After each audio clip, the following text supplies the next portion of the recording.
We play. We fight. We conquer. Welcome to the Freak Show. I am your host, Bumpy McSquiggums, and today, ladies and gentlemen, we embark on our limited run series of Norland.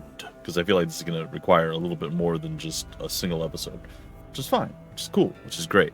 However, it is Norland by Long Jaunt and Hooded Horse.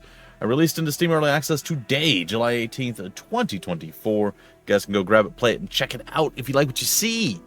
So, yeah, we're going to probably play through the tutorial and then hop in and play around a little bit and see what the game has to offer. It looks like a lot of fun. I have been aware of this only a short period of time, but I was super duper happy to see a code come my way. I did say duper, you're welcome. A code come my way today in my email. Means a lot, and thank you, Hooded Horse, for sending the code my way. I've been eating a lot of L's lately, folks. So it's nice to have people that I can still rely on. So thank you, Hooded Horse. I truly mean it. It does mean a lot. So, that being said, before I burst into tears, let's get the tutorial started. Nearly 200 years have passed since the end of the devastating religious war. The empire fell, and its former provinces eventually became barbarian kingdoms. The church managed to revive hope, and peace and prosperity reigned over the ruins of the former civilization. Over time, the influence of the church only grew. But history is cyclical, and power cannot remain in one's hands for long. Wars between kingdoms flare up, one after another. Hunger and poverty force people to abandon their homes and seek refuge in neighboring settlements. Can your dynasty unite the kingdoms and halt the advance of the Dark Ages? Probably not. From this moment on, history is written by you. Oh, you guys are fools. You think I'm going to do anything good? Please, have you seen me? I mean, no, probably not. Not many people have. But, boy howdy, I exist, probably. I might just be a figment of everybody's imagination. Who can say at this point? I don't know. It's fine. Alright, so that is I'd say a lovely queen, but skull's a little off-putting. Oh, well, hello. Welcome to Norland. You are in charge of helping a noble family of lords who own a province in Norland. What? You are in charge of helping a noble... Oh, okay. Who own a province in Norland, achieve prosperity. I feel like there should have been some more commas in there, but it's fine. Security and personal ambitions. Your lords obey your commands, but they also have their own will. Your history is just beginning, and you can stay a while and listen. My Deckard voice is a little off lately. That's alright. Let's look around with the WASD keys. We can also move around with the mouse button. We can zoom in and out with the mouse wheel. Bleep, bloop, bleep. Okay. Bloop. When you need stop and think, pause the game. Oh, I didn't get to read any of that. There's also things. 1, 2, 3. Okay. Oh. Character need. It's Ratball. And stepping on nominally. And Liva. Or Liva. Or Leva. While you can only directly give orders to your lords, all characters in Norland have thoughts and needs. If these if these needs are not met, characters will become unhappy and start causing problems. Okay. Select a lord by clicking on their portrait. Click on the tab of moods, and you can see their thoughts and their needs. The most basics of needs are foods and rests, which are replenished by consuming food and alcohol. I mean, that's not really accurate, but it's fine. You have a stock of provisions for the time being, but it's necessary to ensure reliable food and alcohol production so your characters don't go hungry or sober. To do this, let's learn how to construct and manage buildings, starting with managing builders. Okay. In Norland, you only control the noble family, so you need to assign a manager to oversee the workers and the buildings. The instructions given by the managing lord are sufficient for 3 days, and on average, one lord can manage 7 to 10 buildings. This is a lot of information. Let's appoint a manager to the hall, where your builders are assigned. Select hall, click management. In the menu that appears, bottom left corner, choose a lord for the manager role. Choose lord for manager role, wait for the lord to distribute instructions. I am going to tell them that Liva is living La Vida Loco, Luki, something. I don't know. All right, well, we're waiting. Are you going to distribute? Where? Oh, there you are.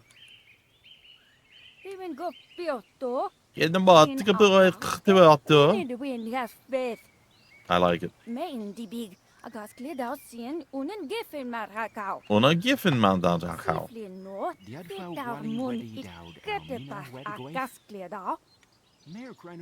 Yes, continue to instruct. Yes, when?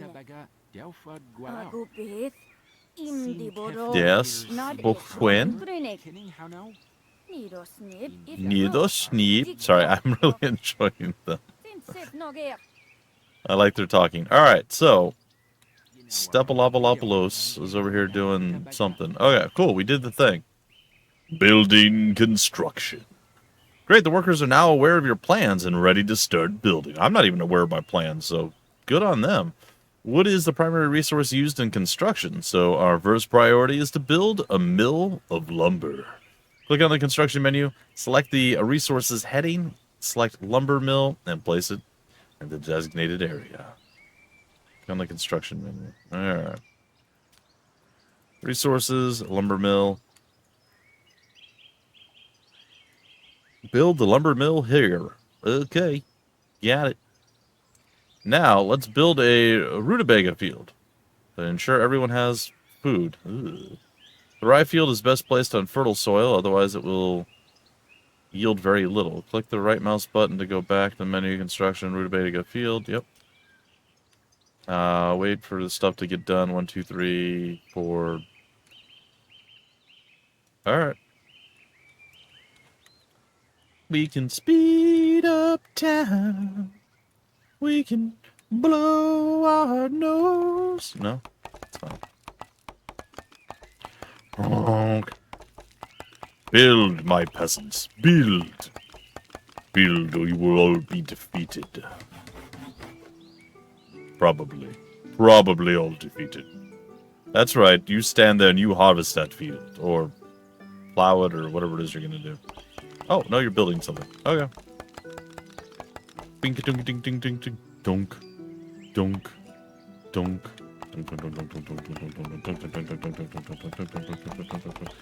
Go, go, go. We did it. We're heroes. Since the employees need instructions, don't forget to assign managers to the new buildings. Note that the higher the Lord's management skill, the more additional products the building will produce under their management. Select the lumber mill and assign a manager to it through the building. I think I'm just going to have her do it.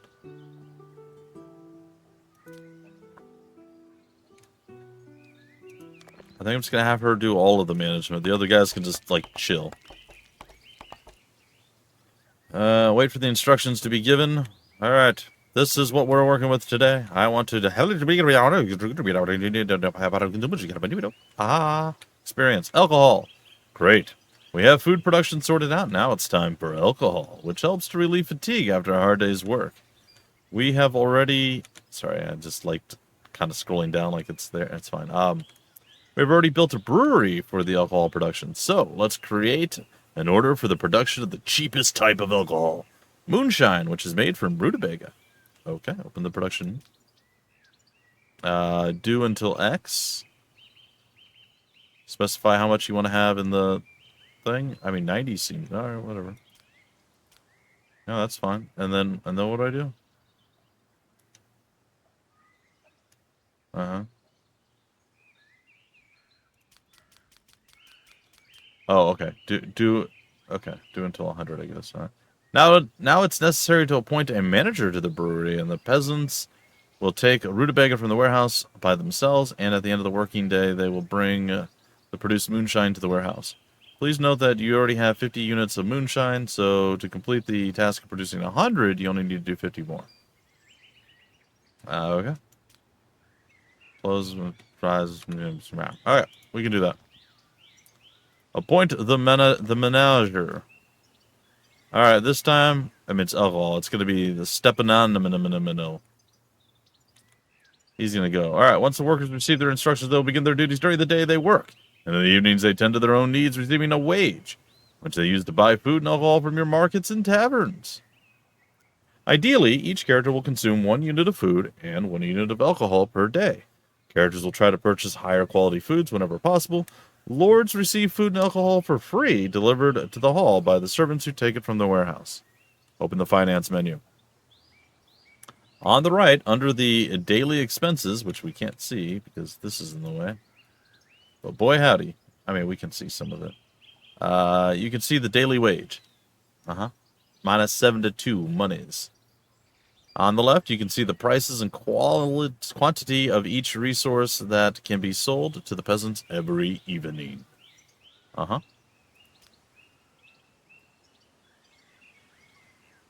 Peasants first try to buy food and then use the remaining money on alcohol if they can afford it. By regulating prices and resource availability, you can influence their consumption of these resources, which affects their mood and financial savings displayed on the right-hand side. Finance menu. Currently, workers' wages are 8 gold coins. The price of rutabaga is 4, and the price of moonshine is 7. This is not enough for peasants to buy both rutabaga and moonshine. True. Daily. So they will have to save for several days to go to the tavern. Let's reduce the price of moonshine to 4 gold coins so that the workers can buy it every day with their wages. This will make them happier, but they will never save even a single cent. Okay. Okay, well, there you go. Close the menu.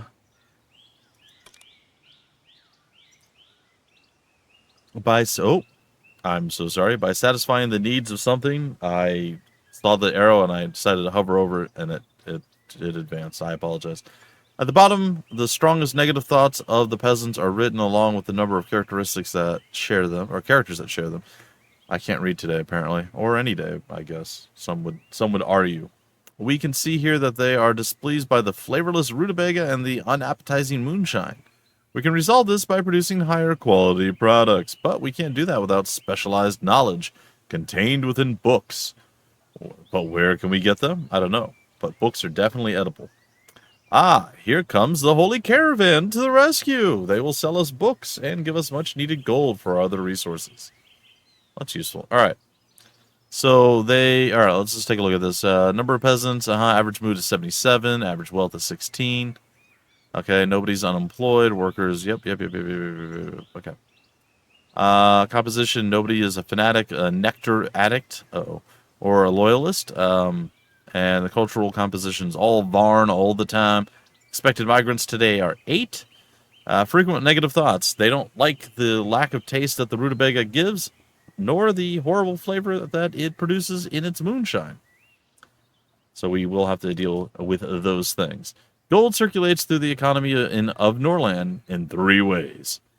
The pockets of peasant migrants, trade with neighbors, and the Holy Caravan. The Holy Caravan arrives in the evening every 1 to 3 days and is the main source of gold. Holy rings, a luxury appreciated by lords that serves as a currency of their class, books, and prisoners.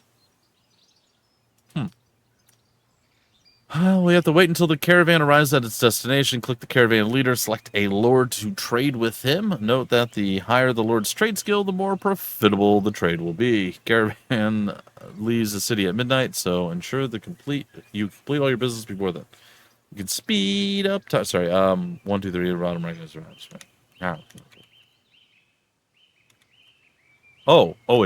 It's not really a holy caravan. It's just this. This is what it is. It's wonderful. I love it so much. Okay. So we need to trade with you, buddy. I think it's time for red aboard. Nope. I guess it's stepping up on a mill. Stop it on a minute. What's up? The church supports the natural balance of supply and demand. So if you start selling too much of one product, the sale price will decrease. But for now, we shouldn't let this worry us. Sell 30 units of moonshine you produced, buy the book Hop, Field, and Beer, and close the trade menu.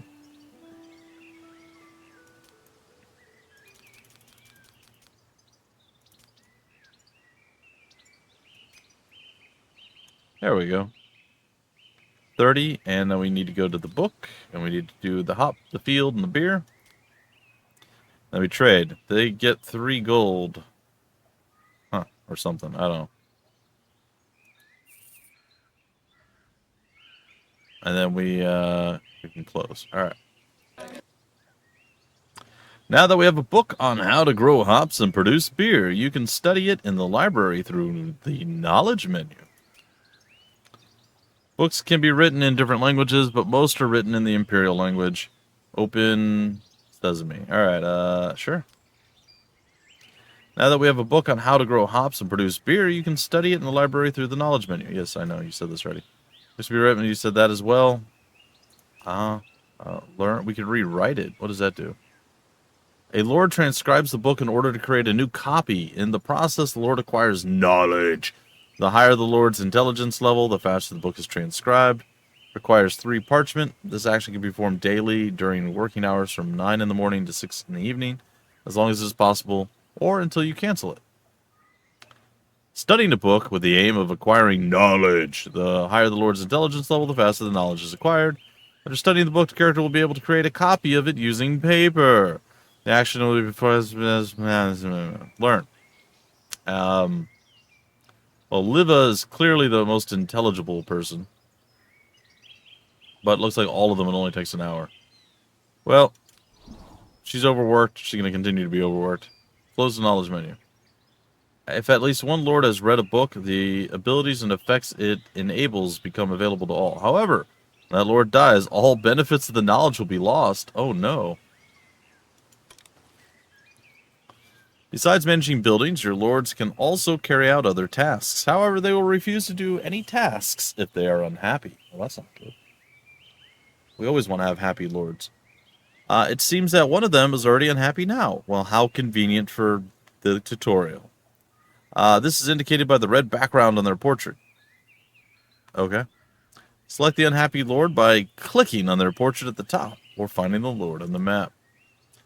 In the lord's character menu, you can see the main status indicators such as mood and loyalty, inventory, and trades. You can hover over any icon indicated to learn more details. If a lord's mood is low, they may become depressed, refuse to carry out orders, and experience quickly decreasing loyalty. If loyalty falls below 25, the lord may leave your noble family to start a rebellion. Now, to find out why the lord is unhappy, let's move to the Needs tab. Apparently they have a desire for holy rings. Torturous desire. Yeah, no, that's it. Now, let's return to the main... Sorry, I skipped it again. I got lost in my own head here. Hopes for the future is high. Mild loneliness. Need for sex. Yes, Haven't felt human warmth. Yep, nope, that's totally understandable. And no rings. Do I look like a peasant to you? It's so demeaning. I need at least 5 rings. Hint, if a character has less than 5 holy rings, they start suffering from a sense of poverty. On the other hand, if they have 15 or even better, more than 25 holy rings, their social status is elevated, which pleases them. And then the torturous desire. I must do it at all cost. Desire. Desire for rings. If you hover your mouse over the desire icon, you will see that this lord dreams of holy rings. The rings that appear in the resource list in the upper left corner belong to your king, are in his inventory. Let's share the holy rings with his lord by rewarding them. In addition to satisfying the current desire, this action will increase the lord's loyalty. Click the action, select the king, reward. Reward. Alright. Once your king finds a time, he will reward the lord you have chosen. However, you can make him complete the task immediately. Click on the king. Click on the reward task list of received tasks at the top. At the menu, wait for the king to reward. You can also cancel these tasks by. Okay.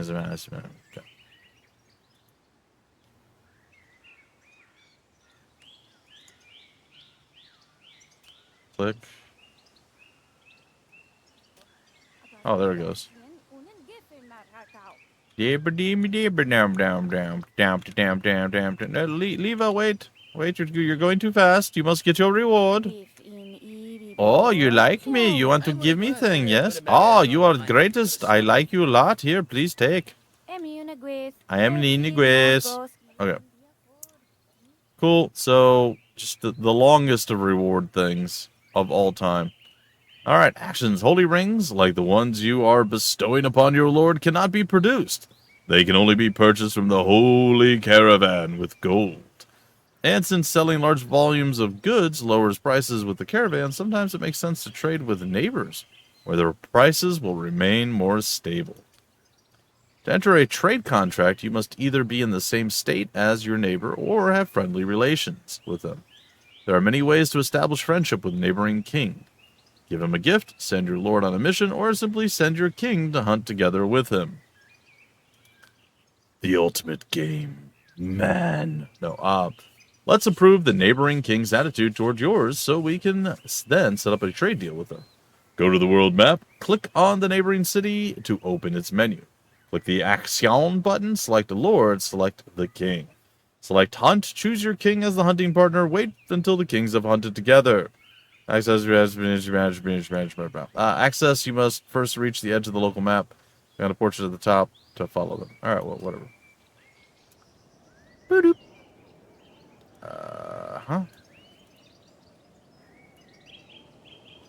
A sign. I guess this is our place, our thing. Lord, we're going with King Mernubis. We want to do some flesh wolf hunting. That sounds horrible. And Ratibor. Okay. And I guess they are hunting.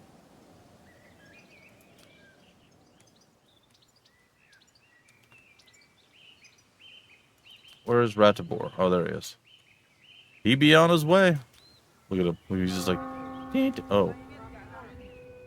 Who are those guys? Those must be our new people.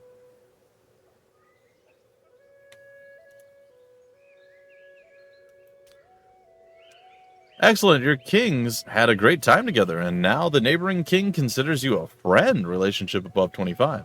It's the perfect time to talk business. Click on the neighboring city to open its menu. Click the action button to select trade. Select buy moonshine. Assign your lord to finalize the deal. To set up a profitable deal, send your lord with the highest trade skill. Wait until until it's completed. Got it. Yep. All those things. Assign. Trade. City buys moonshine. Looks like we're sending Ratibor. Do. Oh, our province is up there. Ah. See. I see. How lovely and wonderful. Ratibor, my friend, for me it is a great honor to engage in a trade agreement with you. Trade above all serves as an assurance of peace between our kingdoms. Signed by me and no one else, King Mernubis.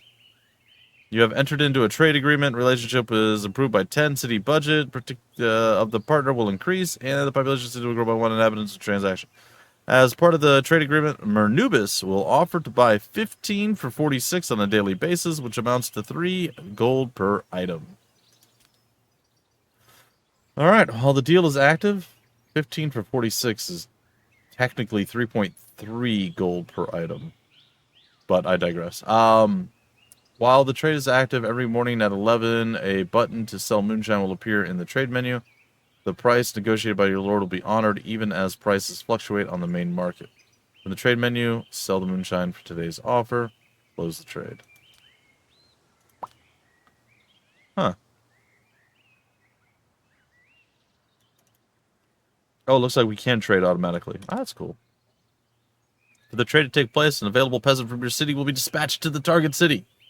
The distance between your kingdoms means that this kind of trade is not instantaneous. However, these regular exchanges don't require paper like other actions do, or on the global map do, since your kings already agreed on the deal.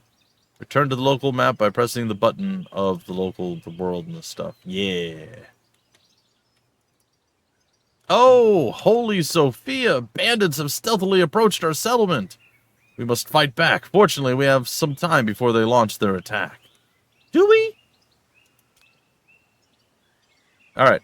The army menu allows you to create combat squads, but first you must hire warriors. Click the add button. We have a few warriors, but we would like to increase our chances. Would we? You can add warriors by freeing prisoners, inviting unfortunate peasants, or hiring mercenaries. Inviting unfortunate peasants. I like it. Newly hired peasants and prisoners will be consumed by the fear of death and will run away at first sign of danger, while mercenaries usually need 1 or 2 days to reach your settlement.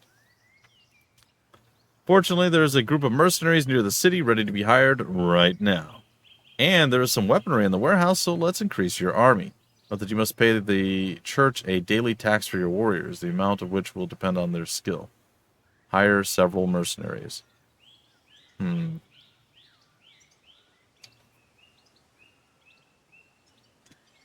Oh yeah, we're going with this guy right here.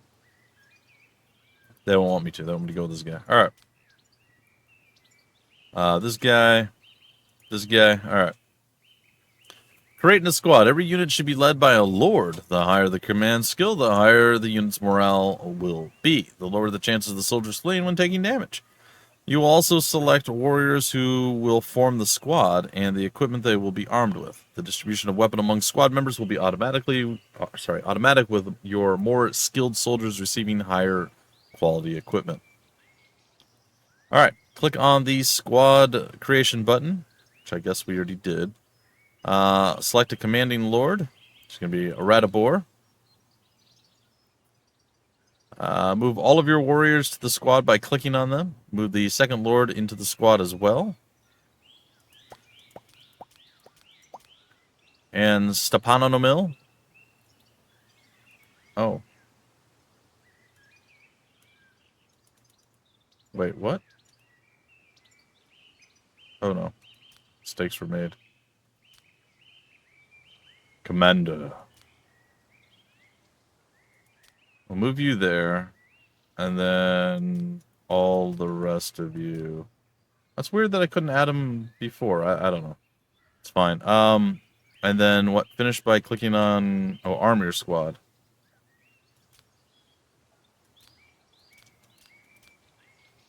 Okay. Create 6 warriors, 6 weapons.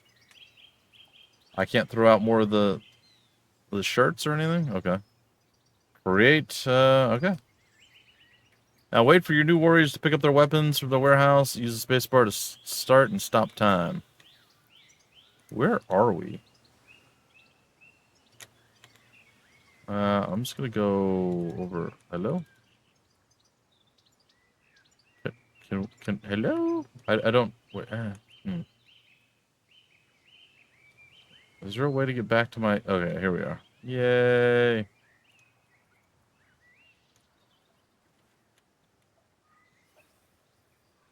Wait, where are they going? Are they gonna murder that guy? Oh no.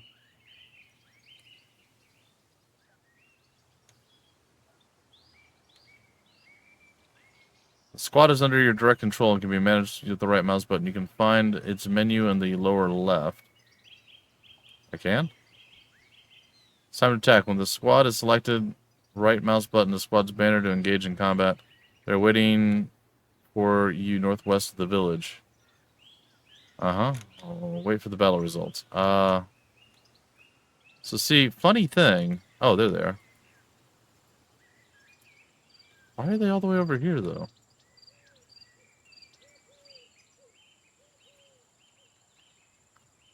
Come on, guys. Your butt's over here. Alright, we're gonna go into combat at night. Let's get it.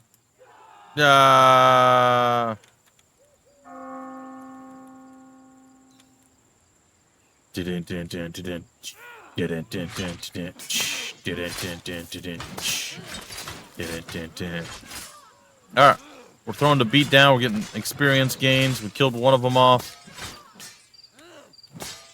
We're deflecting and defending ourselves. Just eating some shots too in general. Yay, we did it. That guy not super happy. He's probably a little hurt. The bandit squad has been defeated and their leader is vanquished. Your warriors will capture and take as hostages as those who have survived. And the peasants will bring them to the settlement later. Now it's a good time to launch a counterattack on their camp. Switch to the global map. Alright, click on the bandit settlement. The menu will pop up bottom left. Select attack. Current squad. Okay. On local map. Alright, send army.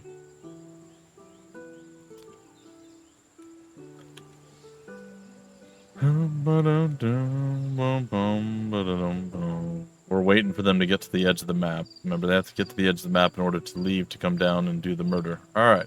The party's reached the bandit camp and preparing to launch the attack. Click the battle icon. Here you can see your own and the enemy squad, as well as the approximate balance of power. We've got like a 75% there. You can retreat from the battle if it seems unwinnable, play out the battle automatically, or personally command the squad in combat. Click the central button to start the battle. We go into battle on the map, baby. Alright, on the field of battle. When you initiate the attack, your squad is positioned on the left while the enemy is on the right. Click your squad banner to control them. Use the right click to move the selected squad to attack the enemy. Right click the banner. Wait for the battle results. I don't know that this is necessarily helpful. Go. Like, they're going to automatically fight either way. I guess so you can watch it, but like, you might as well just do an automatic fight. It's not like you really have a lot of control over this. You're just sending them in there to just kind of slap them, you know? Victory! 7 versus 3. 1 escaped, 2 were captured. The bandit camp was destroyed. Relationship with the neighbors is increased by 5. The attitude of the matriarch toward your king is up by 12. And we looted 75 gold and 2 prisoners, I guess?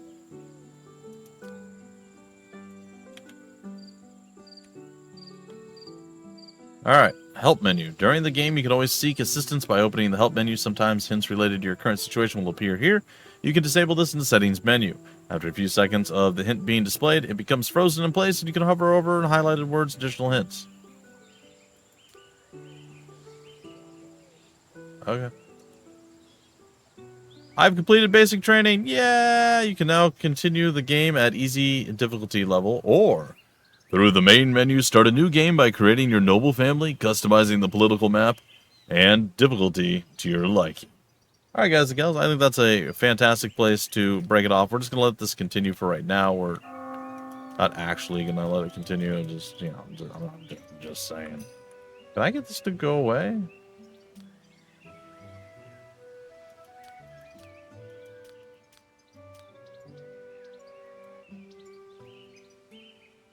Uh-huh. Help, go away. I don't know what to do. How do you get the help menu to go away? It did say something about doing it in the menu. Huh. Settings. Maybe I should have read that one thing a little bit better. Yeah, well, it looks like we just have a help menu now. Surprise! Build a lumber mill. Okay, so it's going to give us some stuff like that there. Anyway, guys and gals, that is going to do it for our very first episode in our limited run series. We'll probably play around and see what we can get done on our own. Ooh, look, there's a little mine or something going on there. See what we can get done on our own as we continue in our adventures. Probably doing some, like, much slower... Like, we're going to take our time. We're going to try to learn properly how to do things. We got the tutorial. We have the basics down. we'll take our time creating our thing. We'll slowly go through, create our stuff, our map and all that, go through the settings and whatnot, and give it our best shot, and either run till we die or just a few episodes in and just kind of give you guys a taste. And then potentially we'll come back every so often when there's big updates, or possibly if there's not a lot of huge updates or anything. Maybe we'll come back and begin in earnest once the game is fully out, once it leaves early access. Anyway, folks, that is going to do it for this episode. I really hope you guys enjoyed. Very fun-looking game. Enjoyable, a lot of different systems and a few different ways of doing things. And I like it so far. It is interesting to have your lords and then having to, like, manage certain things and so on and so forth. While most of your peasantry you can't really do anything with other than, like, they'll automatically do stuff. That's kind of normal. But then to have a little bit more extra that you're doing on top of that with your actual lords going around and doing all the orders and various things. I think it's pretty neat. The world map was very cool to see. So yeah, there's a lot of good times. And it looks like there's random events that are going to pop up too. So that all being said, folks, if you want more information about the game, where to get the game, information on the developer, the publisher, any of that stuff down below in the description of the video. There'll be various links, just like there always are. Big shout out and thank you once again to Hooded Horse for continuing to work with me, and I mean that means so much more these days than it used to. It is always important, don't get me wrong, but it is truly appreciated. Thank you so much, and thank you for sending the key my way. I appreciate it. That all being said, folks, if you enjoyed yourselves, like and subscribe. You know the YouTube thing that they want you to do. I don't know, nobody does it. It's fine. I've been your host, Bumpy McSquigums. Thank you so much for stopping by the Freak Show. We play, we fight, we conquer.